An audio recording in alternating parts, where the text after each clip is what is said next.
Chapter 7 Lewis' Point of View. It had been 9 days since she was taken in. I barely slept. I've just pulled over in the car parks and napped for an hour or two. Every day I spent the whole time looking for Summer. I practically live in my car, just getting out to search the forest and fields. There was huge media coverage now, but I guess it was a good thing. It means more people are searching for her, and the whole nation is out looking for her. Someone must know something or have seen something. I arrived back at Summer's house, and we were all meeting for a late dinner before we all go back out. I finally had to give in to everyone's nagging and take a half hour to eat something. They were right, I did need to look after myself better for Summer's sake. Lewis, Mom said, giving me a hug as I walked through the door. Honey, you need to sleep. She frowned at the dark circles under my eyes. I looked like shit, but I didn't care.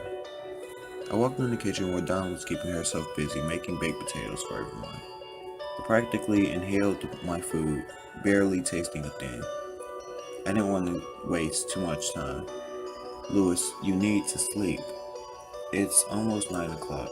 Why don't you stay here tonight? You can go out again in the morning when you're not so tired. Dawn said as she put another potato on my plate.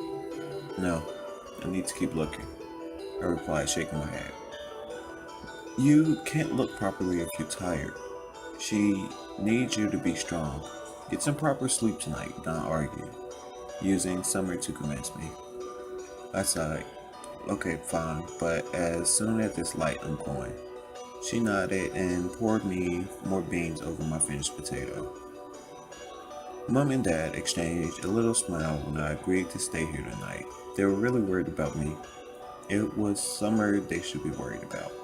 Dawn was right though. I'm really tired, I might miss something important. The conversation was the same. It was all about how we will find Summer. Occasionally, someone would say something negative, like a worst case scenario thing, and I'd have to leave the room. She was alive. I knew it. I'm going to bed, I announced as soon as I finished. If I went to sleep early, then I'd wake up early and can start looking again. I took a deep breath and walked into the room. I hadn't been here in 9 days. It still smells like her. Everywhere I looked were pictures of us or things I brought her. It made me miss her 10 times more. The sunflowers I brought here were slowly lying in a vase on her bedside table. She loved sunflowers and they fitted her personality perfectly. They were like summer in flower form. My chest felt as if it was tightening.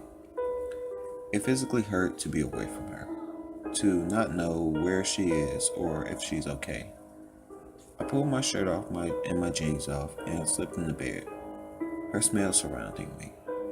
I closed my eyes and gripped hold of her pillow as I fell into a restless sleep. I woke to the bright sun glaring down on my face. Shit! I overslept. It was almost 9. I threw the cover off and jumped out of bed, quickly pulling my clothes on. How could I sleep so long? Why didn't anybody wake me? They were all up at 6. I ran downstairs to grab an apple or something. There was no time to eat anything substantial. Lewis, sit down for breakfast, Mom said, rubbing Dawn's back as she sobbed quietly on her shoulder. Before I saw how upset Dawn was, I was going to comfort them. Asked them why they let me sleep for that long, but she really didn't need that right now. I shook my head and took an apple and a granola bar. Lewis, you need to have a proper breakfast. No, I need to find Summer. I snapped and walked outside towards my car. A few police officers and some of the neighbors were in the front garden looking at maps, planning on where to search next. The police were knocking on people's doors again. There have been a few leads so far, but they never resulted in anything. It was like she just vanished off the face of the earth. Theo was heading up in a team of 5 searchers and was briefing them. He smiled at me as I walked past and he got in my car. He didn't really talk to me that much anymore, knowing I couldn't handle making small talk. Louis, wait, I'm coming with you, Henry shouted as he ran towards the car. God, hurry up if you're coming. Finally, he slammed the door shut, and I drove off immediately. Where are we going today? Woods, but a little further this time. I've been searching the woods surrounding the road where we lost the tire tracks. He nodded and closed his eyes. He looked like hell too. None of us got much sleep, and I'm definitely not going to bed again tonight. I wasted almost 3 hours this morning and I hated myself for it. I pulled up at the edge of the woods and we both got out. Let's start over here. I covered this bit yesterday, I said, nodding into the forest. We walked along slowly, searching the ground and in the bushes. Part of me really wanted to find something, but if we did, then what would that mean for summer? The sun was blocked by the trees, making it really cold. Goosebumps covered the exposed skin on my arms. I didn't even think to bring a jacket with me. How far in are we going? I don't think we're going to find anything here, Louis said. Henry said, breaking the silence. I sighed and leaned against the tree. I don't know. I don't think we'd find anything either, but I don't know what else to do. I just felt so helpless. Henry looked at me with pity in his eyes. He knew how much I loved her and how hard this was. He was doing okay, but I got the impression he was keeping it together for everyone else. Okay, let's just carry on, he said, patting my shoulder. If he was alone, he would have gone back and tried somewhere else by now. He was just staying for my sake. I nodded and we walked into the forest. Summer's point of view. The cellar door opened, making me jump in fear. I doubt that I would ever get used to that sound. Good evening, flowers, he said cheerfully, smiling at us as he reached the bottom of the stairs. Rose and Poppy greeted him and I just stayed on the sofa, watching carefully where he walked and planning where I would go if he got too close to me. Rose called us over to the table and we took our usual seats. How was work today, Clover? Rose asked, making me want to shake her. Very good, thank you. The extra hours I've put in recently have paid off and I'm getting a raise. I'll be able to treat you all, he said proudly, looking around at us for praise. That's great. Well done, Rose said, smiling at him. I wanted to be sick. Did she actually like him? He kissed her hand and I felt bile rise in my throat. I closed my eyes and concentrated on breathing. I could never let him do that to me. Just the thought of it was sickening. I thought I would let you all know I'm going to be searching for Heather soon. My head snapped up. What? He was going to kidnap someone else? Rose and Poppy both nodded and I looked down at the table. How would he choose her? Was it random? Did he just pick someone because of convenience, like me? We'll start washing up, Rose said, grabbing the plates and breaking me from my thoughts. I started to panic and jumped up, catching up to them so I wasn't alone with him. Poppy, what's this? He spat angrily. His whole face had turned red and his body was tense. He was staring at the dead poppies in the vase with a strange expression. The color drained from her face as she held up her hands. He was going to kill her? I'm sorry, Clover. They died. The fear in her voice terrified me. Rose pulled me away and we stood against the wall. He walked over to Poppy, breathing hard. You didn't look after them properly, he growled.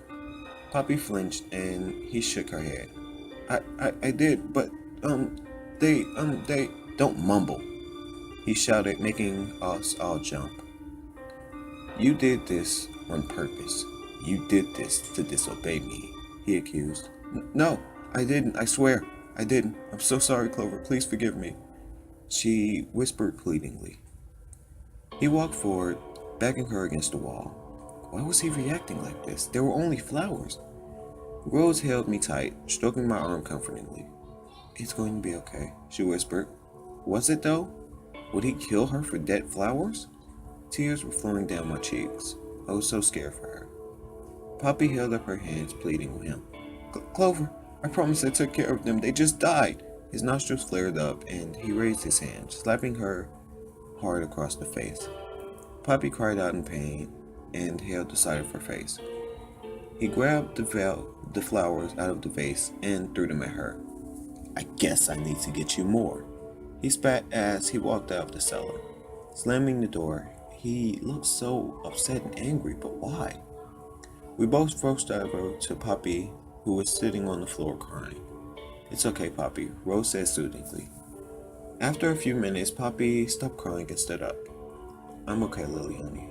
You're shaking, she said, rubbing her hands up and down my arms. I didn't even realize, but my whole body was shaking. Rose made us both sit down as she cleaned up the poppies that were scattered around the floor. I turned to Poppy. Why did he do that? He doesn't like when flowers die, she said quietly. I almost laughed. He has no problem murdering women, but he doesn't like when flower dies? She must have seen the confusion in my face as she moved so she was facing me. I don't know why exactly, but he says flowers are pure. I think that's why he takes it so badly when they die. All of this, she gestured around the room, is all to make a pure and clean family. His idea of a perfect family. I shook my head in disbelief. What? That's just my theory, but I think it's pretty accurate. What's wrong with him? I don't know, Lily. It's summer, I snapped, making her flinch. Sorry, I just don't like being called Lily. Summer's dead. You are Lily now. I'm sorry, but I'm only trying to help you. If you keep holding on to who you used to be, you'll go crazy. Accept this life. I turned my head away from her. I can't accept this. I'm not accepting a life without Louis or my family. I had been down here for 9 days now, and every single day was the same. In the morning, we would shower and make breakfast. We spend the day cleaning, watching films, reading, and knitting. He comes back in the evening to have dinner with us.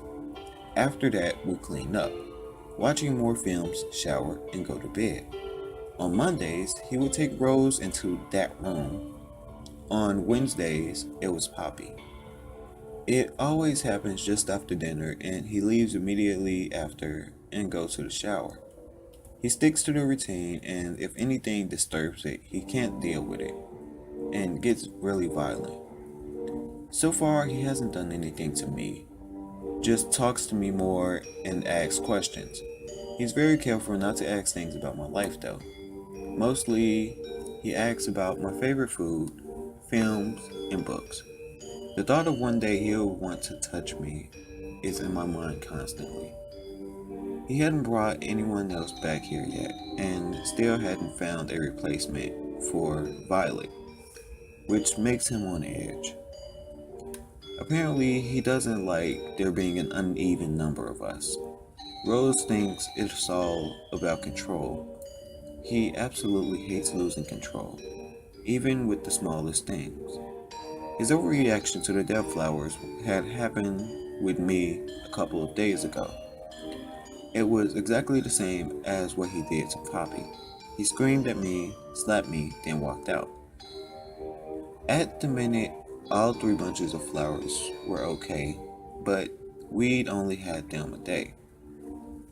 The only way I get through each day is by thinking about Louis. Maybe I was making it harder for myself, but I couldn't help it. Most of the time, I thought about things we'd done, and occasionally I let myself think about the future. I didn't think of anyone else, not my family or friends. It was too hard, but I needed Louis. Rose and Poppy kept telling me to forget him, but that was never going to happen. Even if I never got out of here, I would always love him.